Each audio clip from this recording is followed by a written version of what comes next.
Welcome to Spirit Flow, the sacred space where we believe spiritual health is the foundation of everything. I'm Tara, and I created this show to support women who are ready to reconnect with their essence, clear energetic blocks, and lead from their soul.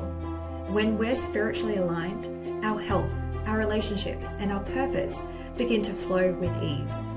Each week, we'll explore the deeper layers of healing through conversations, reflections, and multidimensional lenses: spiritual, energetic, physical, and metaphysical. Let's step into the flow. So welcome everyone to another episode of Spirit Flow. I'm so honored to have a very special guest joining me today, someone whose work I've admired for a very long time, Heidi Merika, and she is a wild weed educator, a naturopath and author, and who's been guiding others in plant-based healing for over 2 decades. And she carries such a deep embodied wisdom of the plant kingdom, especially the wild ones, which we often overlook, and brings so much reverence to the way that we relate to nature. And as someone who works closely with the land, energy lines, and flower essences in my own practice, I feel such an alignment with the work Heidi does. And I know this conversation is going to be a deeply nourishing one. Heidi, thank you so very much for being here. Thank you so much for having me. It's such an honor to be here. Really beautiful.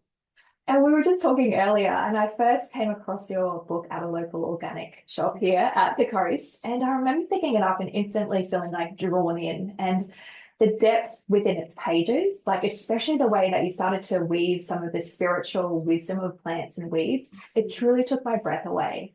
And it started to really kind of open my eyes to the direction of the world and the way it's actually heading, especially around, when we talk about soil health and toxicity in the body that we kind of carry from pesticides. And it just made me realize just how powerful it is to work with what already grows in our own backyards. And there's such a deep wisdom and healing right at our feet. Absolutely.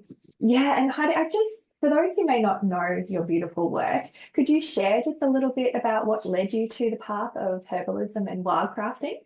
Yes. So, gosh, it's kind of like where do you begin? Like, it's so hard to find an origin point because often our life's work, is a lifetime in the making. So, I guess it did really start in my childhood with my sort of gypsy hippie mother, who was quite an eccentric woman, and we would spend time in my second book, From the Wild. In the intro, there's a story about us camping in the paddock of a farmer and, catching yabbies and eating thistles and making milk from making cheese from the dairy farmer's farm whose paddock we were staying in.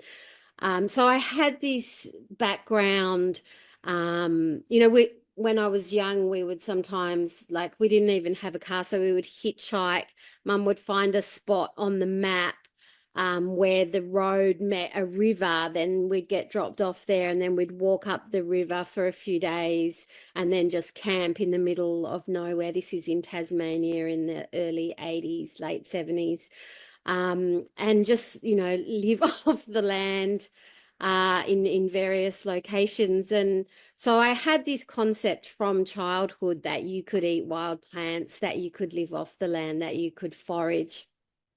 And then in my teens, I was in an accident where we were smoking cigarettes under the house and a drum of petrol caught on fire.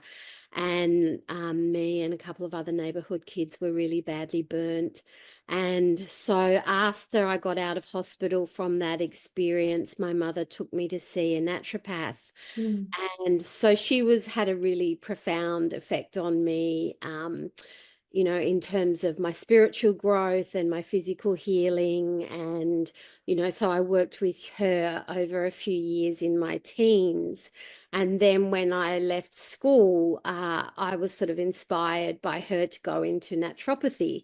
And so grew up in Tasmania, left Tasmania and went to the Southern School of Natural Therapies in Melbourne, and did my training there. And At the time I was doing my training in naturopathy, we were in this period where the degree, like herbal medicine, was just changing from a diploma into a degree.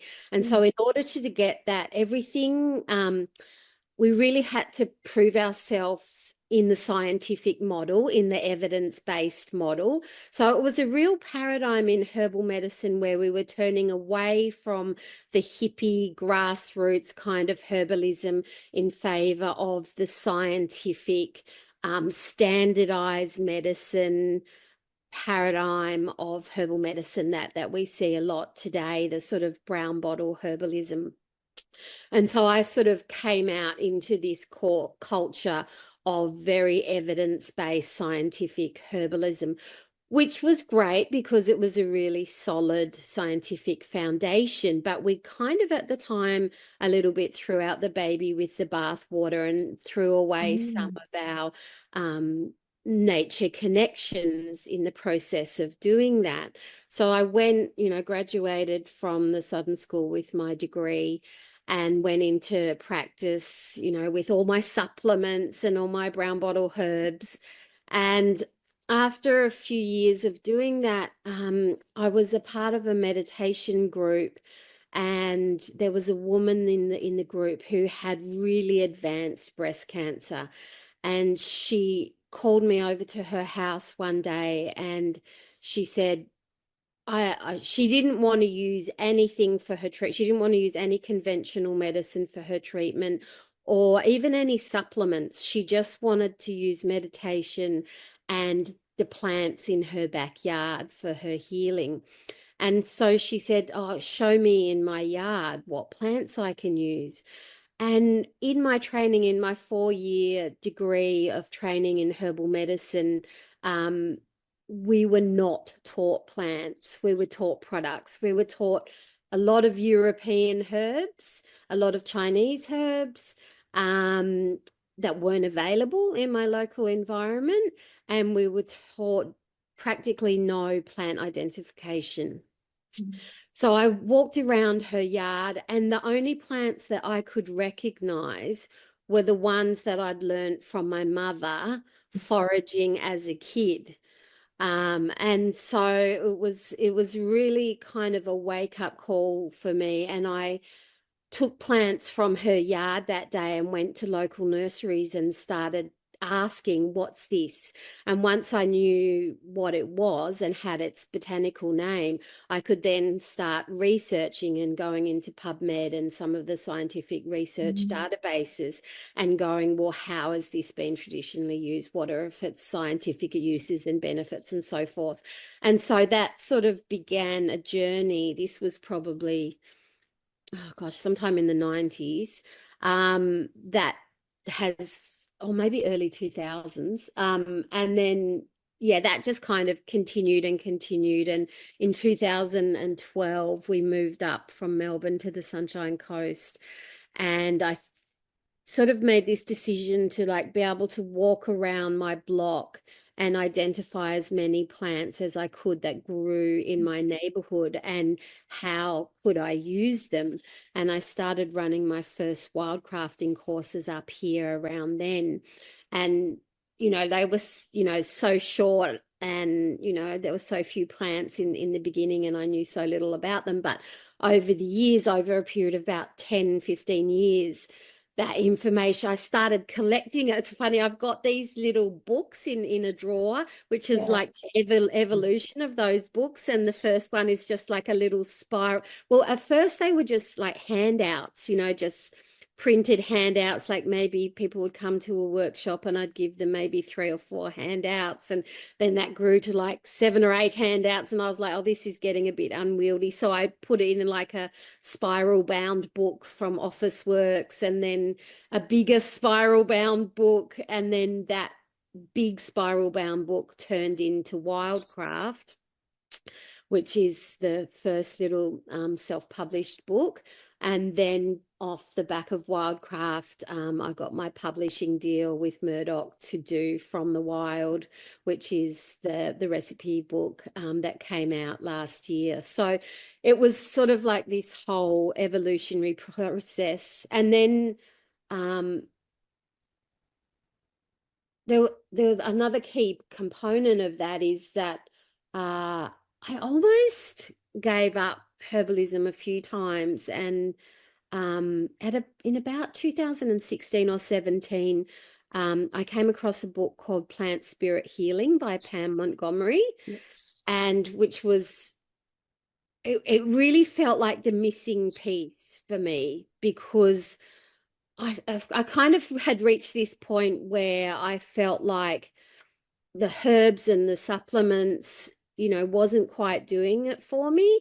And that's when I went out and started doing the wildcrafting, because I was like, oh, for me, it's about the plants. It's about working directly with the plants in our environment. But there was still this missing piece. And when I found Pam's work, which is really about that sort of spiritual connection and that communication with the plants themselves, that I went, this is it. This is that missing piece. And even though I'd had my own random experiences in communicating with plants and nature, when I read Pam's work, it was like a whole body of work dedicated to it, and being able to access that sort of whenever you wanted to. And then through just sheer synchronicity, about a year or two after finding her work, someone from far north Queensland, beautiful girl called Juliet, just contacted me out of the blue through social media and said, I found this book, Plant Spirit Healing. Can you bring Pam to Australia? And I'd just been at a conference with American herbalist Matthew Wood, and I'd met this beautiful woman who had brought him out for America. And I was like, I wonder if Naniva could bring Pam out. So I contacted Naniva and said, can you get in touch with Pam and see if you can get her to come here? Which she did, and it all just sort of boom, boom, boom, boom. All the pieces flowed, and long story short, we got Pam to come to Australia, and we did like an 11-day intensive with her. That was really intense, and and it was everything that I wanted that to be. Like it felt like magical in the most literal sense. And it was this, and there were so many people in the room that, it just felt like this old tribe uh, of plant medicine people who had gathered together to read. And I say relearn this work because I feel like, this is stuff that we've developed over many lifetimes, and we sort of just come back to it, relearn, remember it, remembering. remember it.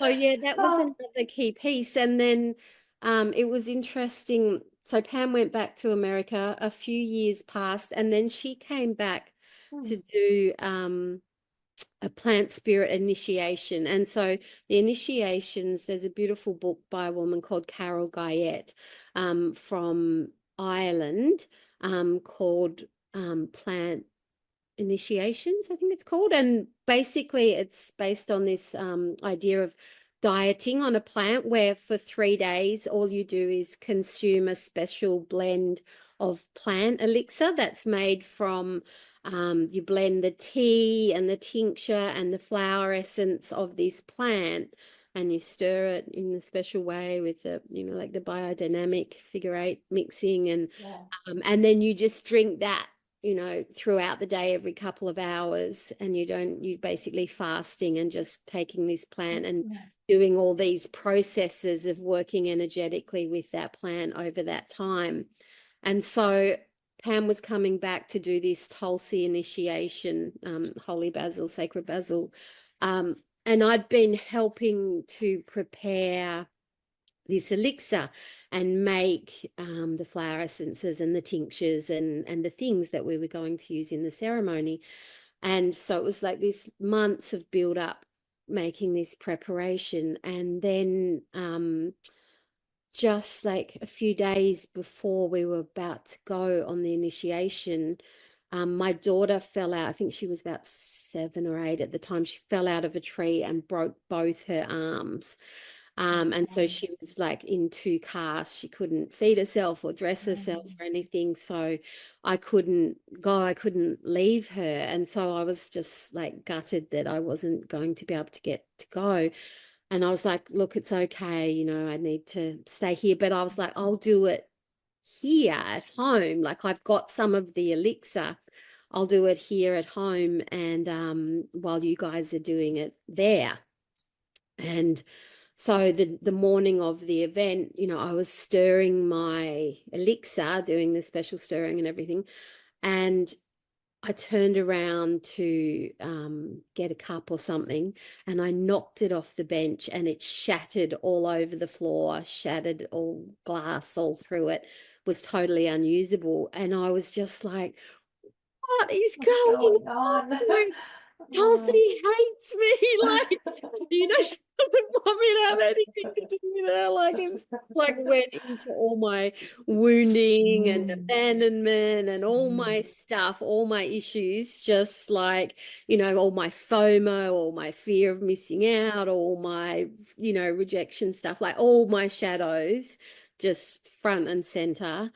Um, and so I was just, I had a big tantrum, I had a big cry, and, I was like, okay, at that point, I was like, there's nothing to do now. I just have to surrender. I just have to Mm. forget about the whole thing, just stay present with my daughter, just be a mum. And it was like an ego death.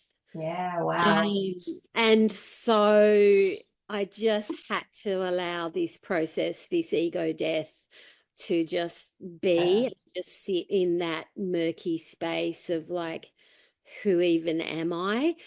And which is part of the medicine of Tulsi, that she will knock you onto your correct spiritual path. And so I just let everything go, sat in this murky ego death space. And not long after that, like several days after that, I just woke up one morning, years before that, when I spoke about the woman at the meditation center. I'd Mm. had a meditation technique and an initiation with a teacher through that meditation process. And I woke up one morning really early, like 4 or 5 o'clock, and just spontaneously started meditating with my original technique. And I'd sort of gone a bit off path with that. I'd been, Mm. in this plant spirit medicine and dabbling in all this earth energies, and had gone a bit down this other path and away from my original meditation path. And I woke up and my original meditation path was stronger than ever. And then the next day, the same thing happened. Woke up early, just started meditating. And my practice just came out of the blue stronger than ever. Naturally. Yeah. And That, I was like, oh, interesting. Like, this is what I'm meant to be doing. This is my path. Don't get distracted. mm. And so then not long after that, I'd already been working on wildcraft, the scientific part, but there was no plant spirit energies in it at that stage. It was just all the evidence-based stuff and all the other stuff.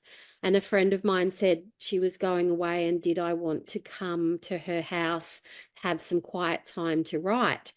So I was like, yeah, that'd be amazing. So I got to her house, set up my computer, and I was like, oh, this is amazing. I've got this quiet, clean house all to myself. I'll just go and do an hour of meditation before I start my work.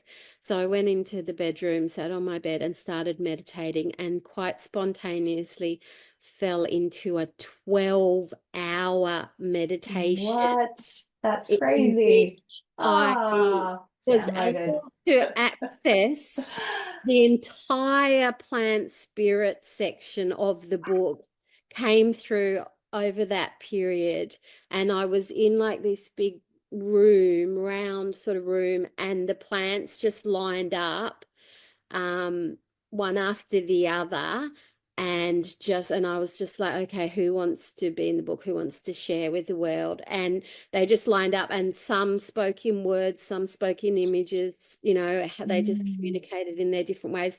And I just sort of leapt up and grabbed paper out of her printer, my friend's printer, and just started scribbling the information down. Um, and I think I even slept for a couple of hours in the middle of it and then woke That's up and kept incredible. going. And then after 12 hours, I've got a photo somewhere of my feet, and this spread all around my feet is just all these scrawled pages Wow. of notes. And then I remember after it finished, after it was over, she had a swimming pool in the backyard, and I just went out and lay in the swimming pool naked and was just like like my whole body was just buzzing, and I was like, what just happened? And That and is incredible. yeah, Hey, and then, I've been deeply resonating with that concept of animism, like, knowing that plants carry their own consciousness. Ever since creating even my teas, I felt this even more strongly. And you can sense it in flower essences too. Like each one holds their own frequency, their own codes of support.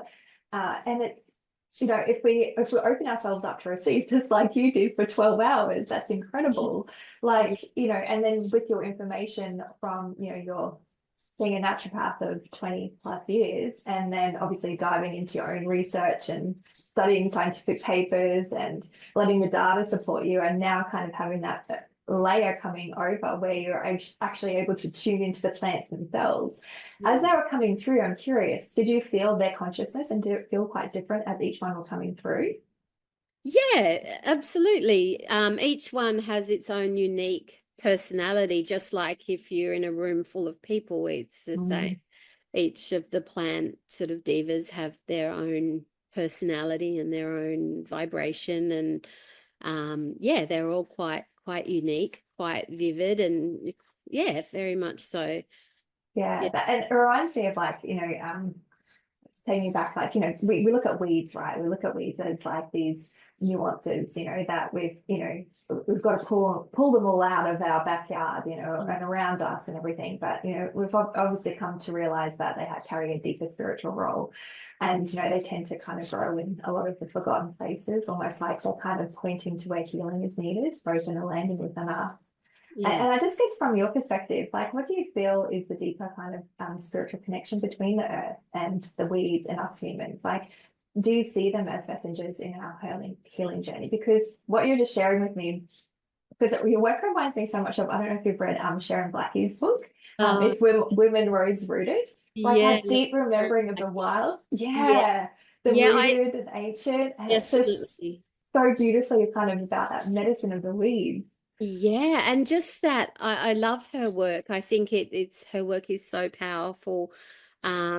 And I often speak in and talks and lectures that I'm doing like about the subconscious grief that we have about our disconnection from the earth and not having that rootedness, and through colonization even like that wound goes both ways. Like we cause so Mm. much harm to the peoples that we colonized and displaced their culture and things like that. But we also wounded ourselves in that process because we left our ancestral homelands, came to foreign lands, dispersed our families, and Mm. disconnected from our ancestry and the earth that is in our DNA. And so there's, I think, work that needs to be done to heal some of those wounds. And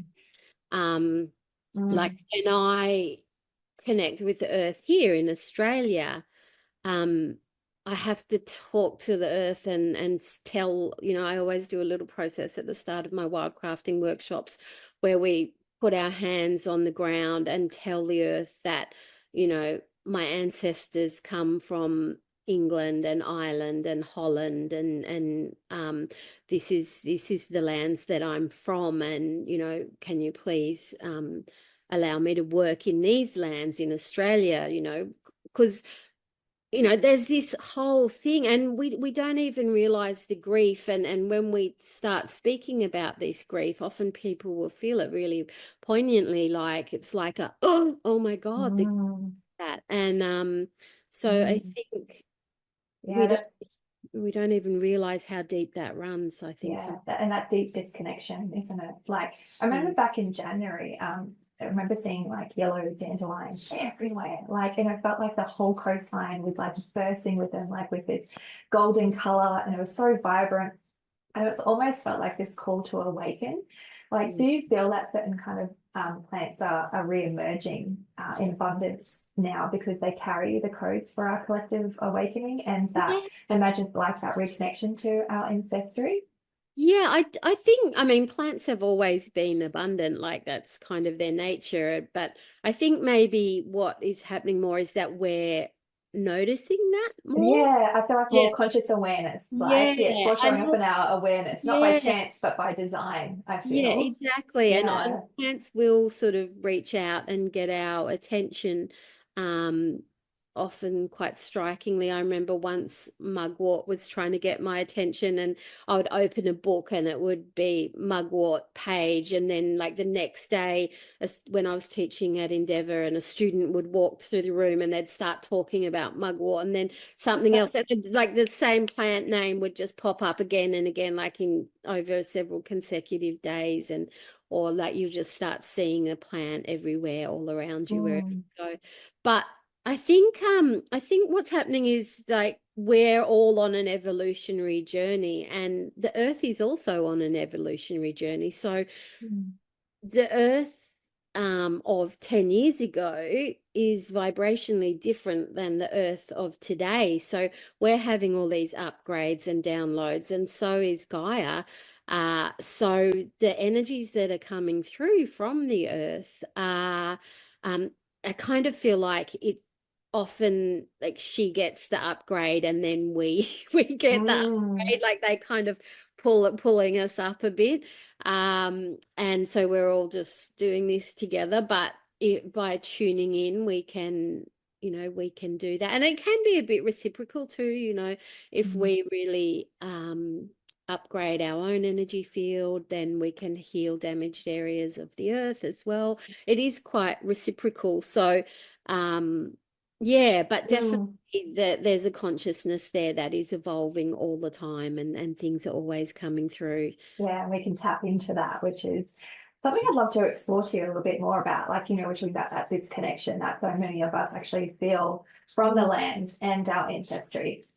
And even like some of the hesitation or even fear that can start to arise within us when we want to, like, say, harvest something from our own garden and trusting it as medicine or food. And I Yeah. noticed like there's a lot of people actually yearning to live more in harmony with the earth. Yeah. And, for those who are just beginning this journey, what simple practices or like wild herbs would you recommend that they start with? Yeah, I mean, I guess that's why I wrote the books. Uh, Mm, to like, here's those plants that are in the book are found in every continent on Earth except Antarctica. So amazing. they're universal, like your chickweeds and dandelions, and they just are everywhere you go. So they're so universal. Plantains, doesn't matter where Oh, go plantains. Mm, on in the world, these things are so abundant, so simple, uh, and so readily available everywhere.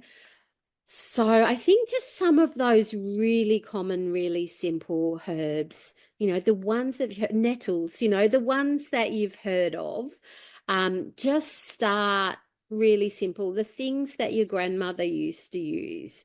So I think it can be really nice, and this can be a way to like heal some of that wounding of disconnection with the earth too, mm, is like what is your ancestry? Like, if you're European, what was your European ancestors using? If you're Mediterranean, what were your Mediterranean ancestors using? If you're African, what were your African ancestors using? Like, dig a few generations back and try and find out some of those traditional plants of your ancestry. mm. If you're an Indigenous Australian, then you've got the whole of Australia like at your feet. So, like, what are those plants that run in your lineage? And so I think that's a really powerful process, because not only are you reconnecting with the earth in your environment, but in that process, you're also doing some ancestral healing and reconnection as well. And so you get the benefit not only of the plants, which are, bursting with 4 to 10 times the nutritional value of a conventional lettuce or spinach or kale. You're getting these powerful medicinal plants, but you're also healing your connection, your trust with nature, and your connection to your own ancestry as well. So that is very multi-layered. Very powerful. And I want to talk a little bit about that because, we're talking about using, plants and weeds from our own backyard and our own ancestry and everything. But how I feel like our palates, they've been so sweetened over time that we've almost forgotten the taste of bitterness. Yeah, we really have. Yeah. And bitterness is a topic dear to my heart. I could do a 2-hour lecture just on bitters. But it's where the medicine is, isn't it? It It's is. where the medicine It lives. really is. And we're one of the only cultures, the Western culture is one of the only cultures that has taken out taken out sour, spicy, and bitter and pungent from our diet. And we've just left with sweet and salty.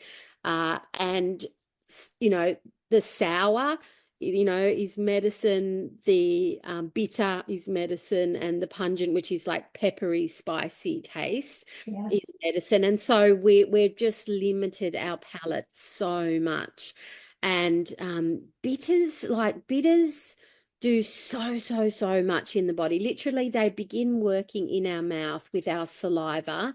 They begin the process of digestion by turning on our salivary glands in our mouth.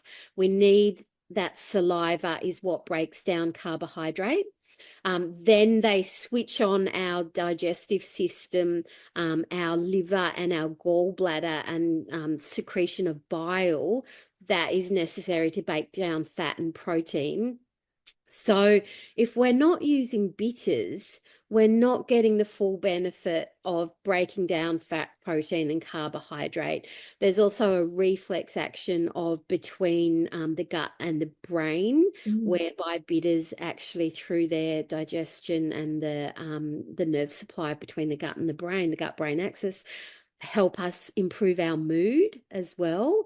They help with the colon and the wave of digestion to move food through the colon. So they help with our bowel health and function. So literally every area of our digestion and our nervous system is affected by our use of bitter foods, which is why literally every other culture in the world throughout all of history has consumed bitter foods at just about every evening meal, at least, if not every meal. So you're also saying that they have like this nervous system regulation capacities, for them. Yeah, exactly. So we're really our lack of consuming bitters is we've done ourselves a huge disservice. And I often tell my when I'm not practicing at the moment, but when I was practicing, for 20 years, I would say just plant in your garden some chicory or some dandelion or some radicchio, and just grab a handful at the start of a meal, and you can either have it just fresh in a salad with some lemon juice and olive oil and garlic, or blanch it and just have, sauteed bitter greens, again, lemon juice, garlic, olive oil, bit of salt and pepper. You can't go wrong. And it's really that simple to just, or make up some drops, make up some bitter drops, some gentian and chicory and dandelion and orange peel. And, these things are so simple. Or like some bitter aperitif, the classic bitters, like they exist for a reason and have since time immemorial. So and I guess because our palates are so used to that sweet, having those introducing those little slight changes in our diet with a tiny bit of bitter can start to kind of reestablish our taste buds, I'm guessing, and then that connection to the land. Yeah, well. absolutely. Yeah. And Kat Breen, who does Herbs Fest, she ran a course last year. I think she might be running it again. I'm not sure. A Taste of Herbs one. Rosalie de Floret does another one of Taste of Herbs. And really through understanding the taste of plants, you can understand their actions in the body as well. Mm. Like pungent or spicy plants often have antibacterial properties. The bitter plants stimulate our digestion and our breaking down of fats and digest and, liver, gallbladder. The sweet plants are like rich in polysaccharides, like licorice and things like that, marshmallow, that help our immune system. The salty plants or chalky plants often really rich in minerals. So often if you understand the way a herb tastes, you can also understand what its action will be.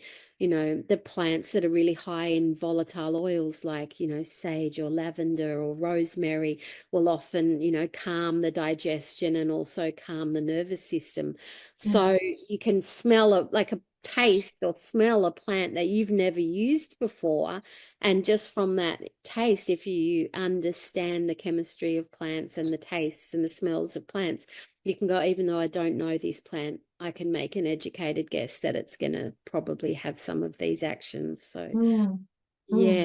Or get the book as well. Yeah, As a reference exactly. guide. It's an incredible reference guide. It really is. And it's Yeah. got some incredible recipes in there. Are there any great recipes that you love making at all? I know are you a vegan? Vegan as well? Yeah, yeah. Yeah. Yeah. So I don't know, like just the easiest ones. Like I'm Yeah. all about simplicity. So literally throwing a handful of mixed greens in a salad, Yeah. or a smoothie or a soup. Um, There's you a know, dal recipe in there, I yeah, think. the I dal remember. with the farmer's Yeah. greens or cobbler's peas. Yeah. Yeah. Yes. So literally just throwing stuff in a soup, a dal, a stew. Um, that's probably my most common ways to use wild plants is either salad, soup, or smoothie. Uh, Yeah. and Amazing. just keeping it super. I mean, you can do fun, fancy things, but um, you know, We all um, love simple, don't we? simple, exactly.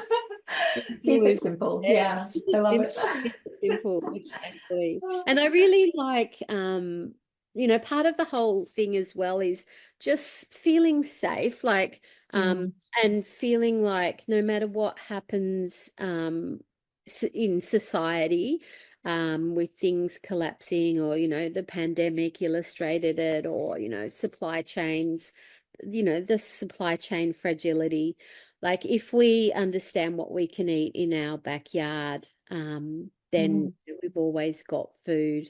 And even if our backyards aren't abundant or if we live in a rural area, so community gardens, public libraries and yeah. community gardens, I can advocate till the cows come home. So sometimes I'll just go to my local Karoi community garden and just forage a bag of, wild greens. And, you can take them home and, use some fresh, you can freeze some, you can dry Mm, some, and, they'll last for ages. Or if you go on a walk, like my partner and I went on a walk in Mullaney, and there was so many nodding top, yeah. and cobbler's pegs all along the walk, and we just harvested a whole pile. And you can again freeze it, dry it, use it fresh, juice it, smoothie it.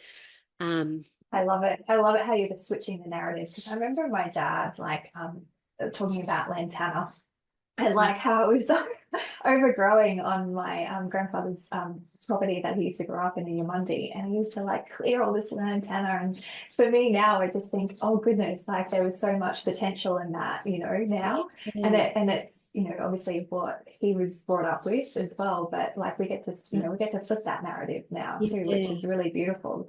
Yeah.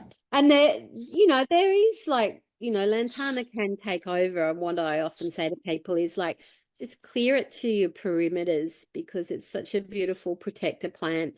It's actually really nice to have on the perimeters. I mean, I understand why people want to clear it, but And same with cobbler's pegs, you know, Mm. people want to get rid of them. I had a beautiful story with the cobbler's pegs, the farmer's friends. They're the little ones with the little black spiky seed head that sticks into everything. And a woman told me that her she had a property that and she could look out her kitchen window and see the property, and her husband tragically passed away, and she was left to look after this property, and she'd look out her window and see all the cobbler's pegs and be like, oh my God, you know, everything's getting out of control and how am I ever going to do this? And then she read the book, and some of the energetic qualities of the cobbler's pegs is about perseverance and not giving up, and you know, keep on going and having that endurance to keep going. And so she said she'd read the book and then she'd gone and looked out her kitchen window, and instead of seeing this huge burden, she saw like this field of like cobbler's pegs all cheering her on, going, you've got this, don't give up, we're here, we're supporting you, you can do this. And it was just, yeah, it's just such a beautiful, just this paradigm shift of Yeah. just seeing that these plants are here energetically holding us, rather than being a burden, that, you know, that we're there like going, yeah, you got this.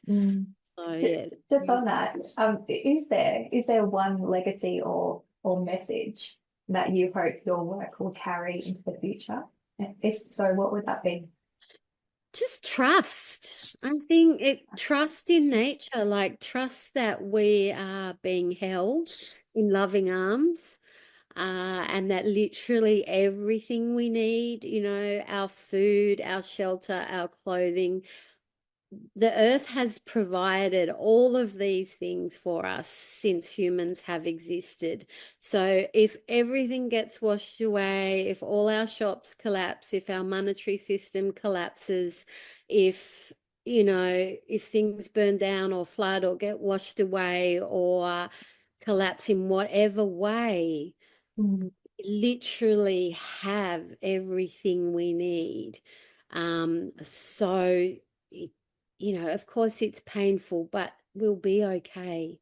So I just love that. knowing that we are being held in the loving arms of the earth, she will endure. So Yeah, we'll, she's a powerful, wise, expansive energy, isn't she? She's yeah, just living consciousness, and I love it. I exactly. love connecting And the with it. more connected we are to that, then the Mm, safer we are, and then the more mm, trust we have, mm. and the I more agree. relax. Yeah. Yeah, yeah. And the more embodied we are too, as well, first and Absolutely. foremost. Yeah, Yeah. yeah, Yeah. yeah.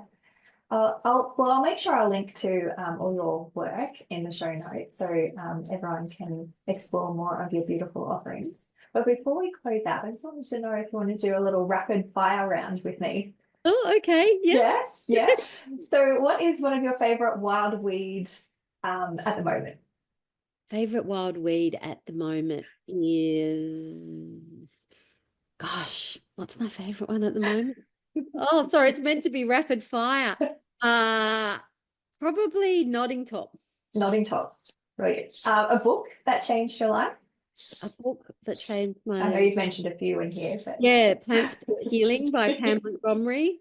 yeah, The Mists of Avalon was another one. good book. Marion Zimmer Great book. Bradley. Yeah, Yeah, I think that when I was a teenager, I read that, and that was quite impactful as well. yeah. And could you name a herb that you would turn to when you feel ungrounded? Ungrounded, probably um Tulsi. Chelsea. Yeah, Yeah. beautiful. And last one, what does spiritual health mean to you? Uh Spiritual health means a connection. It means having a consistent spiritual practice. Mm, beautiful. I love it. Well, Heidi, thank you so very much for Yeah. sharing your wisdom, your heart, and just the deep connection that you have with the earth, with us. And this conversation has been such a gift, and I'm truly grateful for all the work that you're doing in the world. Oh, thank you so much. Thank you so much for having me, and thank you so much for the beautiful work that you're also doing in the world. Yeah, so it's a real honor to get to speak to you and to be a part of what you're doing as well. You too, Heidi. Thank you. Thank you for sharing space with me today. If this episode resonated, come find me on Instagram at tara.hegarty to keep the conversation going. You'll find all of the resources we talked about on today's show linked in my bio under podcast resources. Until next time, remember, spiritual health changes everything.